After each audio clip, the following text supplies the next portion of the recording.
নমস্কার সবাইকে, চলে এসেছি আজ একটি নতুন ইউনিক রেসিপি নিয়ে। রেসিপিটির নাম মাছের ডিমের কারি। তো প্রথমেই কড়াইতে তেল দিয়ে আগে থেকে রেডি করা একটি মশলার পেস্ট, পেঁয়াজ বাটা, আদা বাটা, রসুন বাটা এবং হলুদ গুঁড়ো, লঙ্কা গুঁড়ো আর সামান্য নুন, ওই পেস্টটা তেলের উপরে দিয়ে দিতে হবে। দিয়ে অল্প ভাজা ভাজা করে ওটাকে একদম ভালো করে কষিয়ে নিতে হবে।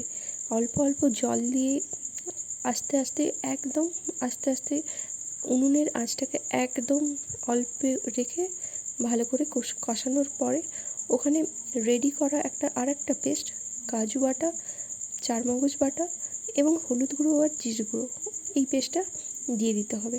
তারপর ওটার সঙ্গে ওই আগে কষিয়ে রাখা মশলাটার সঙ্গে ভালো করে মিশিয়ে অল্প জল দিয়ে আবার ভালো করে কষাতে হবে যতক্ষণ না মশলার গা থেকে তেলটা ছেড়ে যাচ্ছে।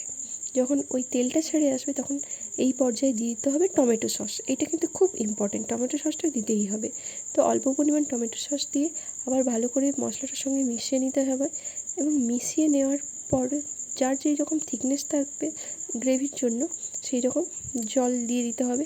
এই পর্যায়ে দিতে হবে মাছের ডিমের বড়া, যেটা আগে থেকেই ভেজে নিয়েছিলাম। মাছের ডিমটাকে ওই পেঁয়াজ কুচি, লঙ্কার কুচি, আদা বাটা, রসুন বাটা দিয়ে ওই আগে ভেজে নিয়ে ওই বড়াটা দিয়ে দিতে হবে। তারপর অল্প জল দিয়ে ওইটাকে আরেকটু ভালো করে মিশিয়ে ঝোলটা ফুটে গেলে নামিয়ে নিতে হবে এবং রেডি হয়ে যাবে মাছের ডিমের বড়ার কারি। ভিডিওটা ভালো লাগলে লাইক করবেন এবং চ্যানেলটাকে সাবস্ক্রাইব করবেন।